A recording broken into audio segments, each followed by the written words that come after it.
I remember once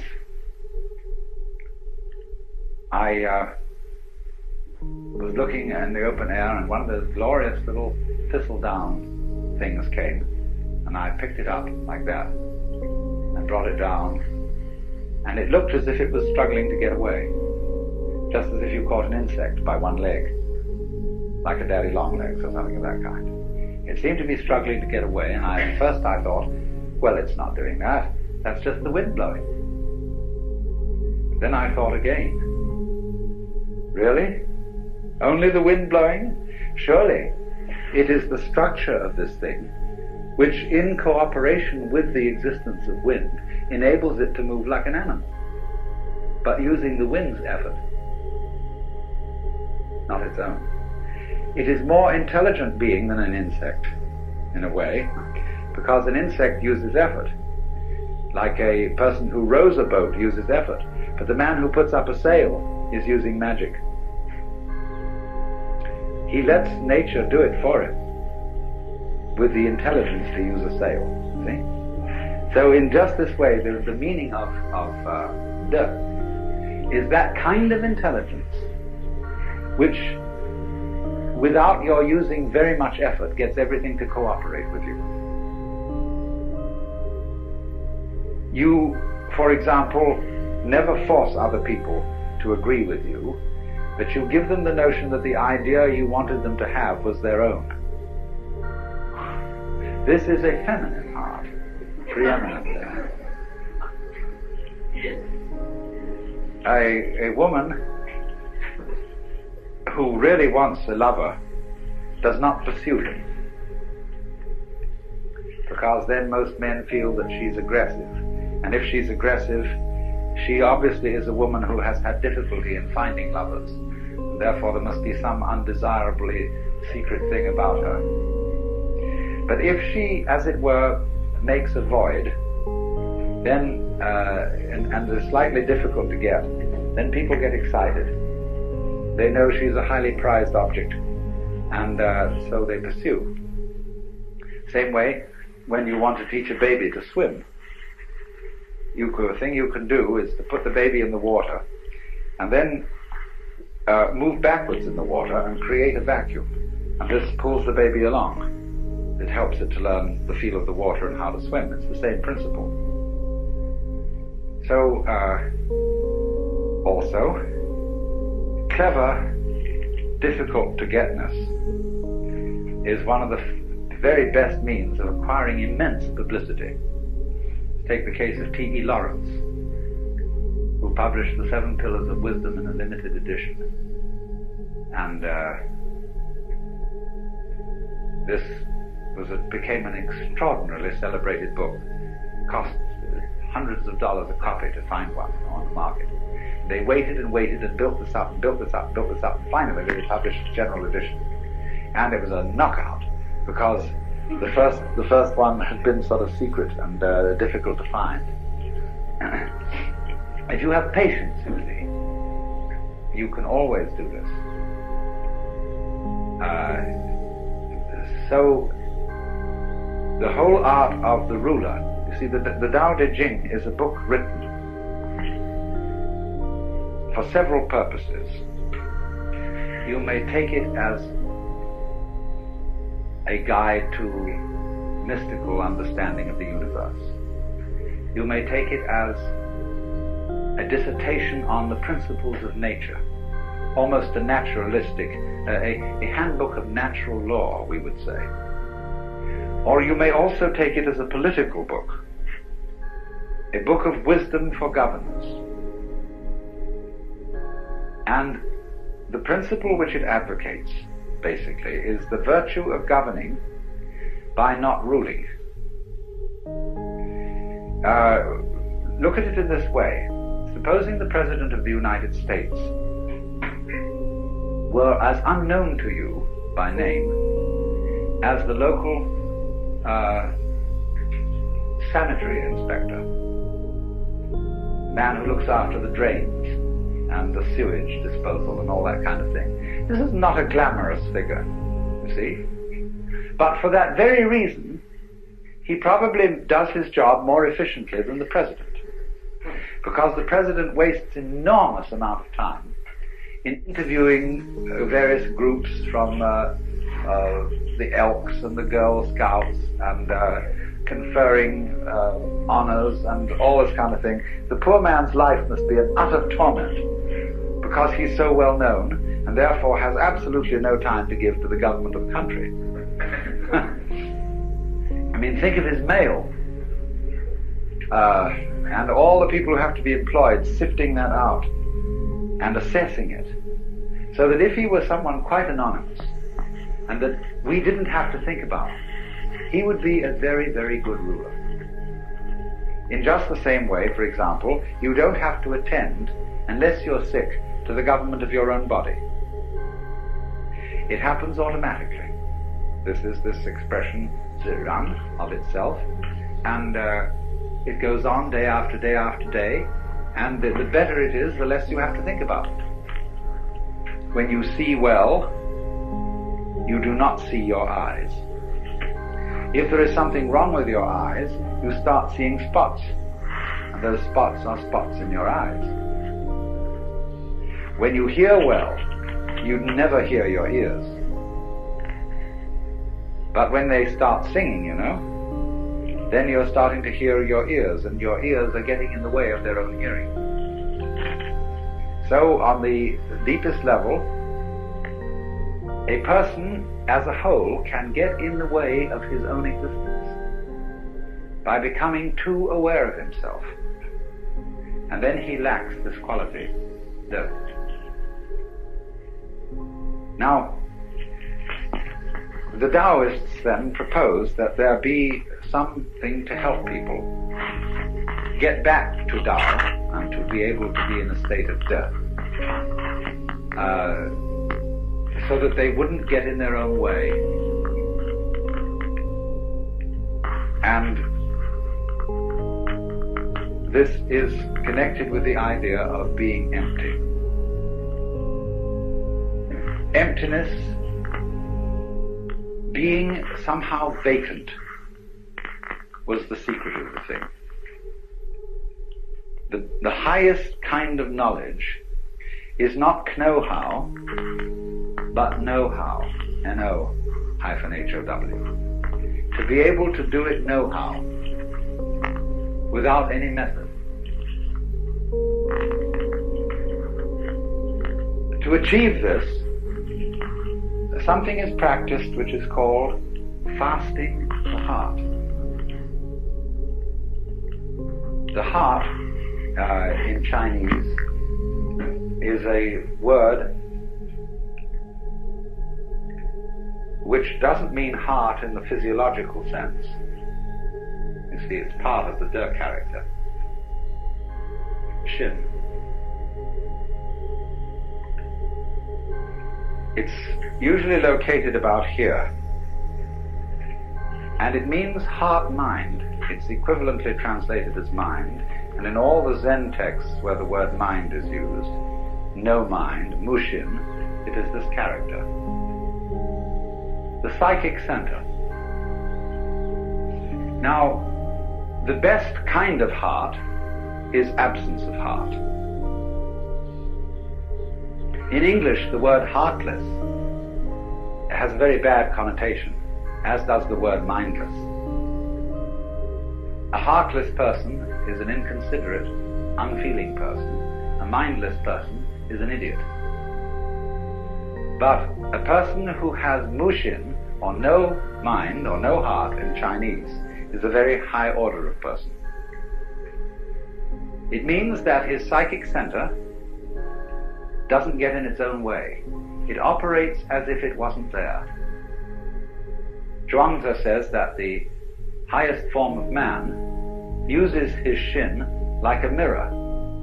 It grasps nothing, it refuses nothing, it receives but does not keep. And the poem says, when the geese fly over the water, and they are reflected in the water, that the geese do not intend to cast their reflection, and the water has no mind to retain their image.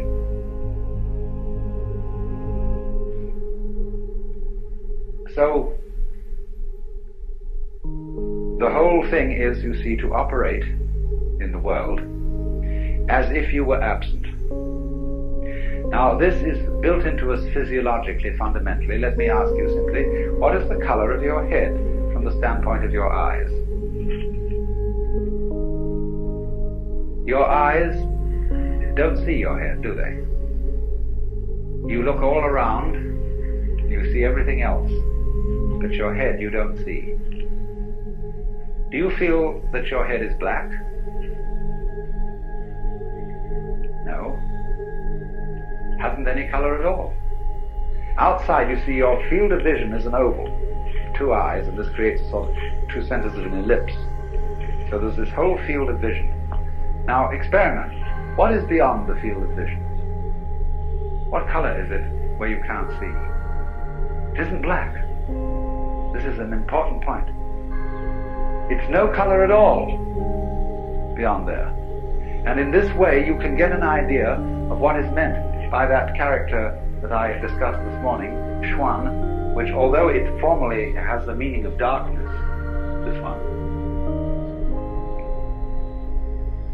although it formally has the meaning of darkness and the deep and the obscure, it actually refers to this kind of no color, which is the color of your head, so far as your eyes are concerned. Now, so in this sense, the invisibility of one's head, almost the not having of any head at all, is the secret of being alive. To be headless, you might say, to have no head, in just the sense I'm talking about, is our way of talking about the Chinese expression, mushin, no mind. Now, as a matter of fact, if you want to see the inside of your head, all you have to do is keep your eyes open. Because everything that you're experiencing in the external visual field is a state of your brain. All these colors and shapes are the way in which the brain nerves translate the electrical impulses in the external world, being the world outside the envelope of skin. So they translate all what is going on outside into impulses which are to us shape and color. But shape and color are states of the nerves, so what you see when your eyes are open is how it feels inside your head. You think your head is a blank, but actually it's being a blank. You don't see your brain as an external undulating corrugated structure. You see your brain as everything outside. So in this way, the emptiness of one's head is the condition of seeing. The transparency of the eye lens is the condition of seeing colors. It has no color itself. Eckhart said this, because my eye has no color, it is able to discern color.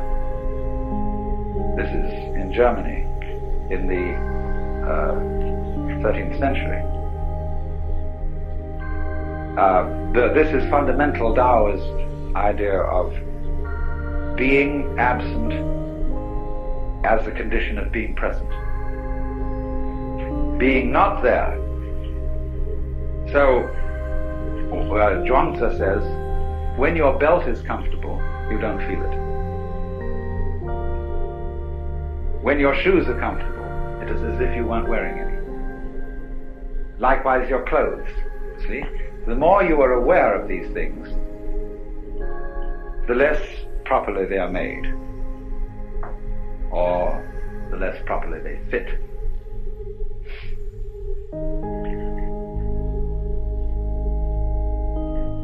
But we raise an objection to this, a very simple objection. If I don't know I'm there, I seem to be missing everything. We want to know that we know. If we're happy and we don't know we're happy, we might just as well not be happy. To be happy and to know that you're happy is really the overflowing of the cup of life. Of course, the penalty for that is to be miserable and to know that you're miserable. Some people are miserable without knowing it. But, you know my limerick, there was a young man who said, though it seems that I know, what I would like to see is the I that knows me when I know that I know that I know. Now this is the great human predicament. The development of self-consciousness, the development of the possibility of reflecting upon one's own knowledge. And this is simultaneously a blessing and a curse. And Taoism does not escape this problem. I mean, it doesn't avoid this problem, it deals with it. But it doesn't deal with it obviously. So we get back to this fundamental verse about the nature of De. What is highly virtuous is a virtue that is not conscious of itself as virtue. The moment it's conscious of itself as such, you see, it fails. So in this way, we love to see a child dancing all by itself, lost in the dance and not performing for an audience. And we say, oh, if only I could dance like that. If only I could become like a child again, innocent. But then soon we know when parents notice how beautifully a child dances, and they all approve of it and say to this child, dance for us.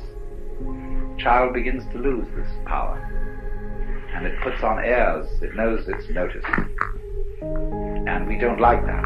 We say, that's affectation, that's showing off, that's phony. What we want you to do is to dance as if you had no audience, not even yourself. Which of course puts the child in a double bind. Because it says to the child, we require you to do something that will be acceptable only if you do it as if it wasn't required. We do that all the time to our children and to each other. You must love me. After all, you promised to do so when we got married, didn't you? And so on. So, this is the difficulty. But somehow, the very great artist, in the maturity of his life, somehow is able, at least to give the impression that he does what he does without playing to the gallery. Without self-consciousness, it seems perfectly natural. So how does he get there?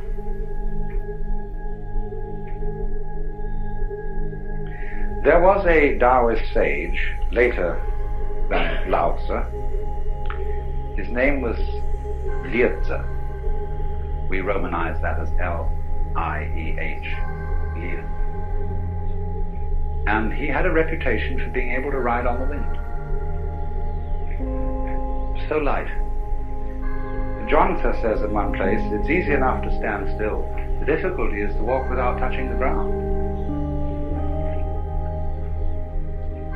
Because in the state of being in accord with the Tao, there is a certain feeling of weightlessness, parallel to the weightlessness that people feel when they get into outer space or when they go deep into the ocean.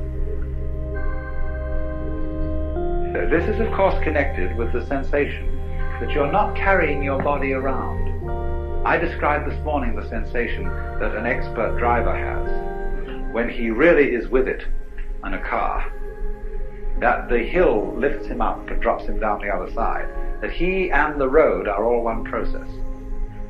And that's equivalent to the sense of weightlessness. And so this is connected to, this is the inner meaning of Liezi riding on the wind. When Suzuki was asked, what is it like to have Satori? He said, it's just like ordinary everyday experience, except about 2 inches off the ground. And so we say in our own songs, walking on air, never a care, something is making me sing, tra-la-la-la, tra-la-la-la, like a little bird in spring. What is this then? Weightlessness. It means, of course, partly that you're not moving around in constant opposition to yourself. Most people move in constant opposition to themselves because they are afraid that if they don't oppose themselves all the time, something awful will happen. See, it's so easy to bend your arm. No problem at all. But supposing you make a fight about it, and you take these antagonistic muscles, as they're called, and fight them against each other, so that you have to bend your arm like that. See? Well, how ridiculous. But if you somehow felt that in bending your arm you might make a mistake, instead of bending it you might hit yourself, then these two muscles get nervous, and they fight each other to be sure that everything happens all right. That's anxiety, see? So, when the human being developed the power to be aware of himself, to know that he knows, in other words, when the cortex was formed over the original brain, he fell from grace. That was the fall of man. Because when he felt, he had the sensation of being in charge, of being in control of himself, and you can only have that sensation when you are aware of what you're doing, he got anxious. Am I aware enough of myself? Have I taken enough factors into consideration? Have I done all that should be done? And then he started trembling.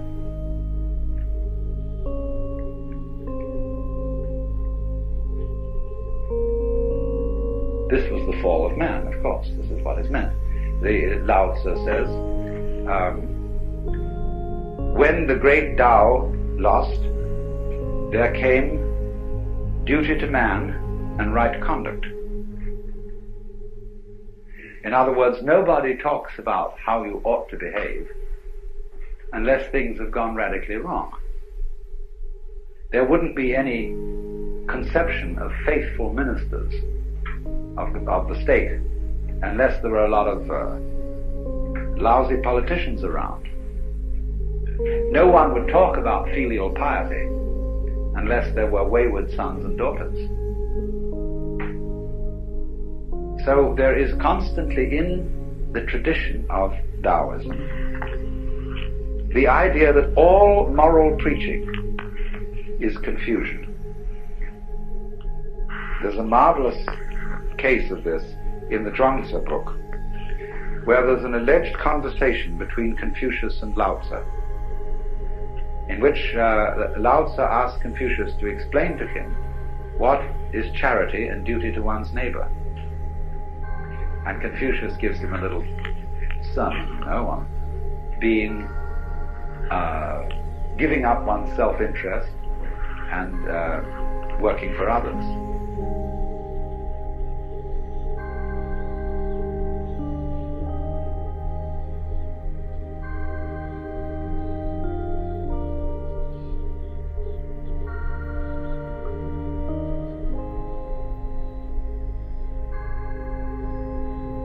Lao Tzu says, what stuff? Sir, regard the universe. He says, the stars come out invariably every night. The sun rises and sets. The birds flock and migrate without exception. All flowers and trees grow upwards without exception. You, by your talk of charity and duty to one's neighbor, you're just introducing confusion into the empire. Your attempt to eliminate self is a positive manifestation of selfishness. You are like a person beating a drum in search of a fugitive. The modern equivalent of that would be the police car about to raid a bad nightclub and coming with its siren full on. See? And everybody in the club gets out. So, all talk about selfishness, all talk about success in becoming virtuous, or enlightened, or integrated, or non-neurotic, or self-actualized. Let's use all the terms that are being used. All this talk attests to the fact that it hasn't happened. and will in fact get in the way of its happening. Well, to go back to Lietze, who succeeded in riding the wind, what happened? Lietze found a very great master and went to study with him. And the master lived in a small hut, and Lietze sat outside the hut, and the master paid absolutely no attention to him. This is sort of the way with Taoist masters, because why would they want students? They have nothing to teach. So after a year sitting outside, Lietze went away, and he just fed up with waiting so long. Then he sort of got regretful about this and thought he really should make a try. So he went back to the master, who said, why this ceaseless coming and going?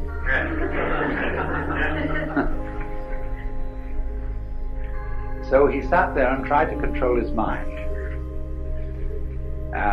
in such a way that he would not think of the differences between gain and loss. In other words, try to live in such a way that nothing is either an advantage or a disadvantage. Once upon a time, there was a Chinese farmer whose horse ran away. And all the neighbors came around to commiserate that evening.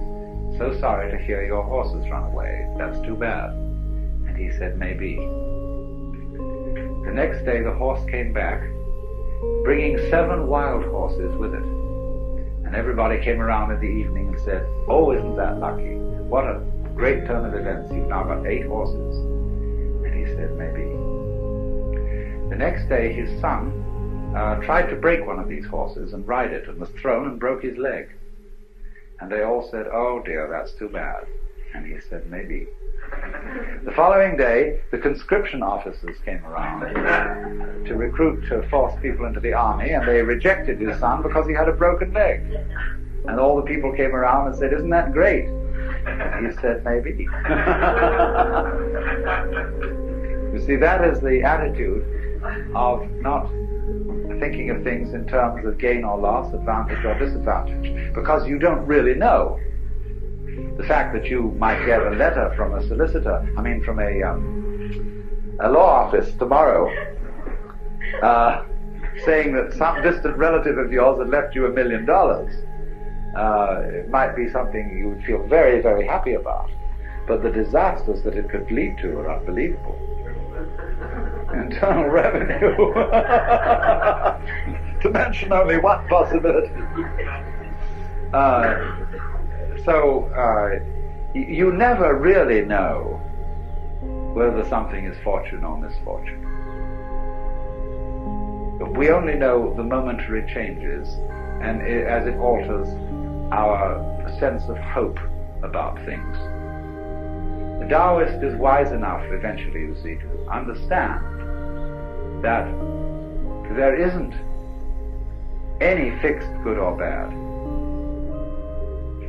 And so his point of view is what is called non-choosing. Well, anyway, Lietze attempted to keep his mind in a state of non-choosing. And this was a very difficult thing to do, to overcome one's habits of feeling and thinking in this respect. And after he had practiced this for a year, the master looked at him and, sort of recognized he was there. After another year's practice, he invited him to come and sit inside his hut. And then, however, something changed, and Lietze didn't try anymore to control his mind. What he did was, he put it in this way: I let my ears hear whatever they wanted to hear. I let my eyes see whatever they wanted to see. I let my feet move wherever they wanted to go. And I let my mind think of whatever it wanted to think. And then he said it was a very strange sensation, because all my bodily existence seemed to melt and become transparent and to have no weight. And I didn't know whether I was walking on the wind or the wind was walking on me. Now that's the fasting of the heart.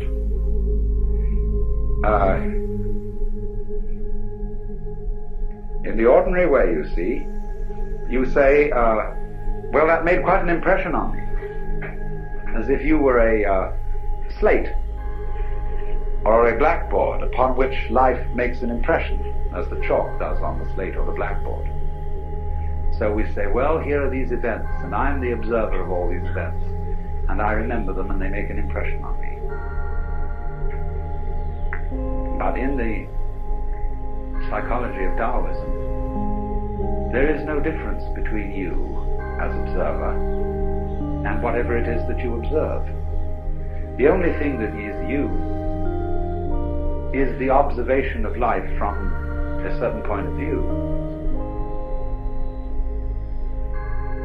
I said a little while ago, you think your heads are empty and blank, but the actual inside of your head is felt in terms of everything you see on the outside. We make an opposition, you see, between the thinker and the thought, the experiencer and the experience, the knower and the known. Because we think about knowledge in terms of certain metaphors. The metaphor of the stylus on the writing sheet, the reflection on the mirror, all those sort of images come into our idea of knowledge.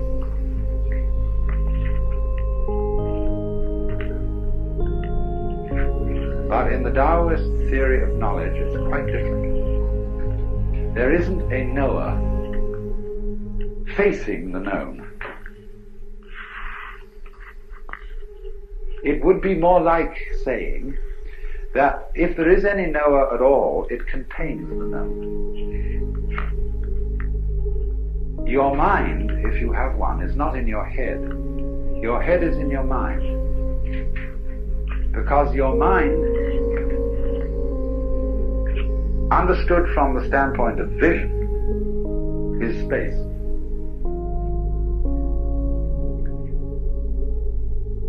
The Chinese use this word hu.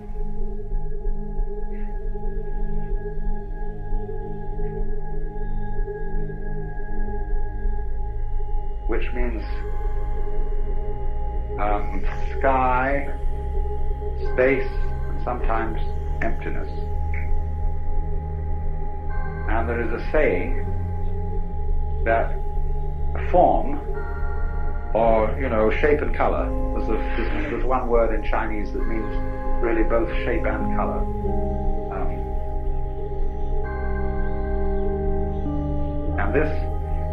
And this are said to be identical. Space or emptiness is precisely shape color, and shape color is precisely emptiness. This is actually a Buddhist saying from the Tridaya Sutra.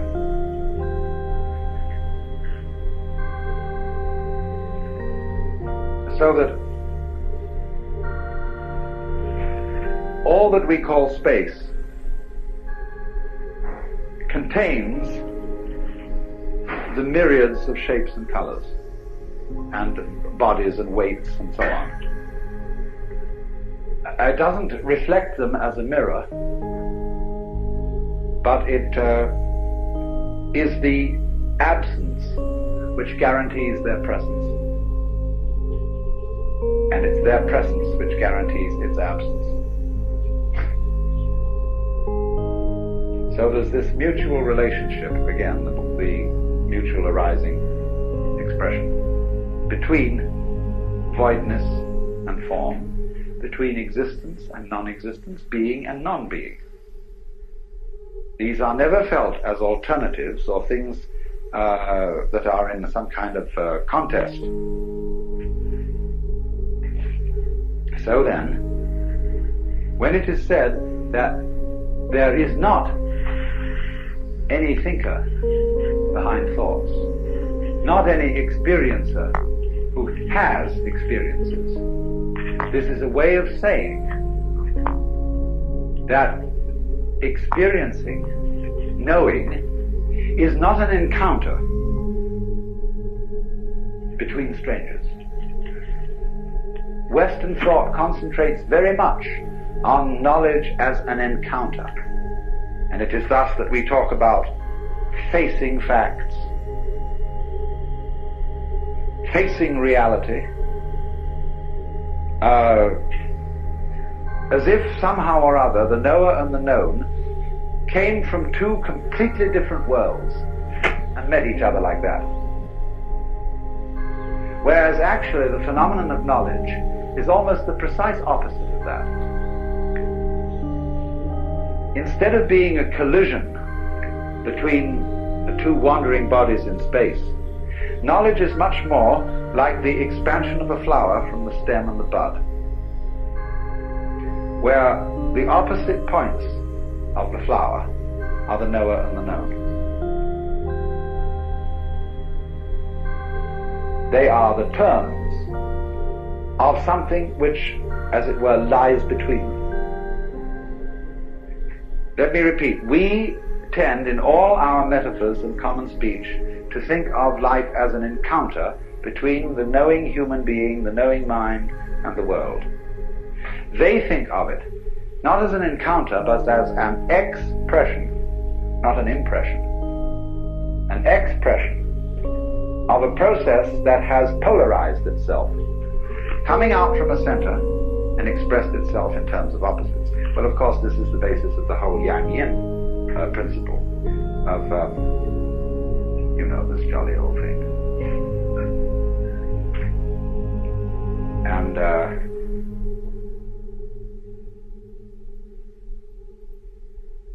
where you've got two interlocked, what are they, fishes, commas? It's a fascinating emblem. You call it a monad, yes, but there it is.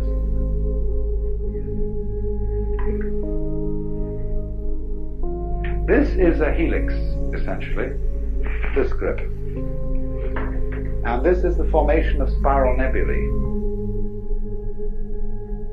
And it's the position of sexual intercourse.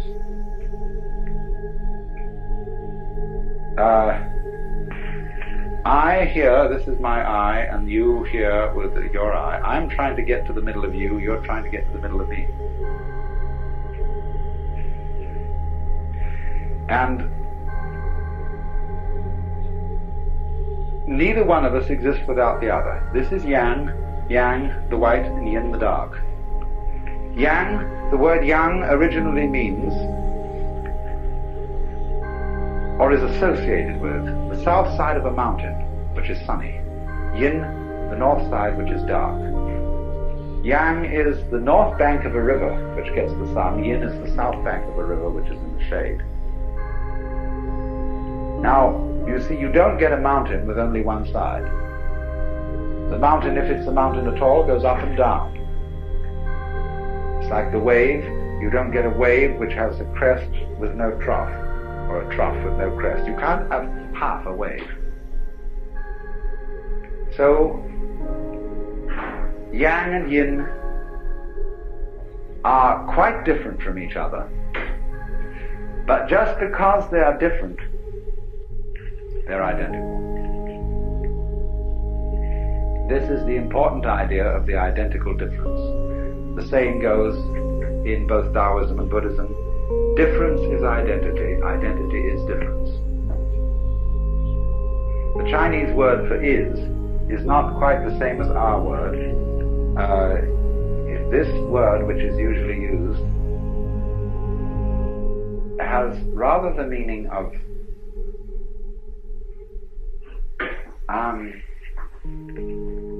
that. So they would say, difference, that identity, identity, that difference.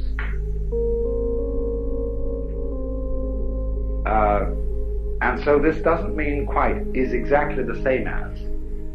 It means rather is in relation to, or goes with, necessarily involves. Difference necessarily involves identity. Identity necessarily involves difference. So yang and yin. There is no yang without yin, no yin without yang. When I was first studying these things, I was terribly bothered by how on earth I was going to see this multiple differentiated world as a unity. What was going to happen? What would it be like to see that all things are one? The sages keep saying all things are one. And they all look to me so different.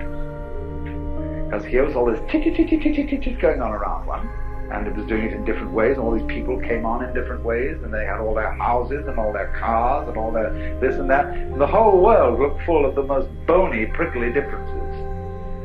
And I thought, well, what's supposed to happen? Is there supposed to be a kind of, as if your eyesight got blurred, and all these things suddenly went blah and flow together? What is this experience of nirvana, of liberation, etc., supposed to be? Because so many of these, especially Hindu sages, write about it as if it was just this kind of dissolution of everything, so that it all become like slug with a salt on it.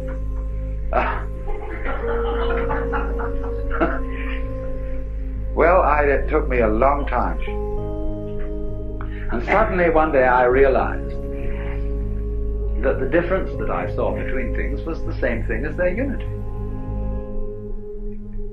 Because differences, borders, lines, surfaces, boundaries, don't really divide things from each other at all. They join them together. Because all boundaries are held in common. Like, let's think of a territory which has all been divided up into property. There's your property, my property, etc., etc. There are the fences. But we hold it. If I live next to you, your fence is my fence. We hold the boundary in common. We may make up silly arrangements as to who is responsible for the maintenance of this fence. But nevertheless, we hold our boundaries in common.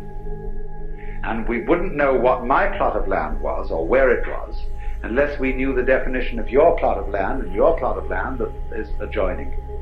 So boundaries are held in common. And I could see then that my sense of being me was exactly the same thing as my sensation of being one with the whole cosmos. I didn't need to get some other weird, sort of different, odd kind of experience to feel in total connection with everything. Once you get the clue, you see that the sense of unity is inseparable from the sense of difference. You wouldn't know yourself or what you meant by self unless at the same time you have the feeling of something other. Now, it's the secret is that other eventually turns out to be you. I mean, that's the element of surprise in life.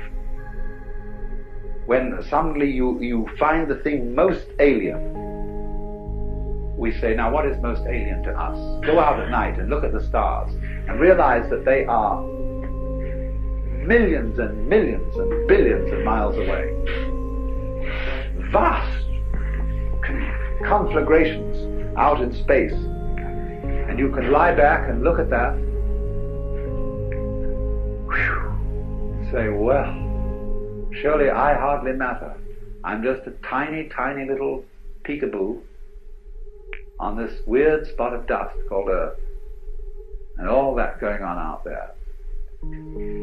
Billions of years before I was born, billions of years after I will die, nothing seems stranger to you than that. More different from you. But there comes a point, if you watch long enough, when you'll say, why, that's me. It's the other. That is the condition of your being yourself. as the back is the condition of being the front. And when you know that, you know you never die.